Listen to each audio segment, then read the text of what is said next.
வணக்கம். உங்கள் நெல்லை மாவட்டத்திலேருந்து வாசகன் ரிப்போர்ட்டர். மத்திய மாநில அரசுகள் காப்பீட்டு திட்டங்களை வழங்குகின்றன என்றாலும் கூட மருத்துவம் என்பது சாமானியர்களுக்கு எட்டா கனியாக இருக்கிறது என்பதை யார்தான் மறுத்துவிட முடியும்?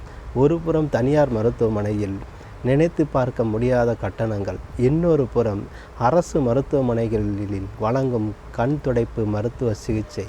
இதற்கிடையில் ஊசலாடுகிறது சாமானிய இந்திய நோயாளியின் உயிர்.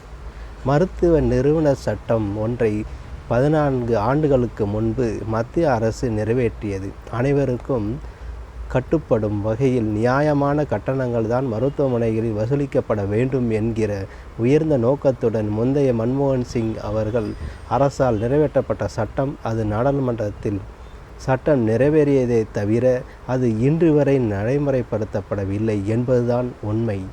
பல்வேறு மருத்துவ சிகிச்சைகளுக்கும் அறுவை சிகிச்சை உள்ளிட்ட உயர் சிகிச்சைகளுக்கும் பரிசோதனைகளுக்கும் அந்த பகுதியில் வாழ்க்கை தரத்திற்கு ஏற்ப கட்டணங்கள் அரசால் நிர்ணயிக்கப்பட வேண்டும் என்கிறது சட்டம்.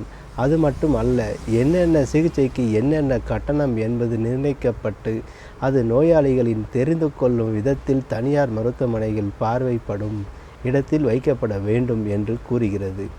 எந்த ஒரு மருத்துவமனையும் அதை பின்பற்றுவதில்லை, அரசும் கண்காணிப்பது இல்லை.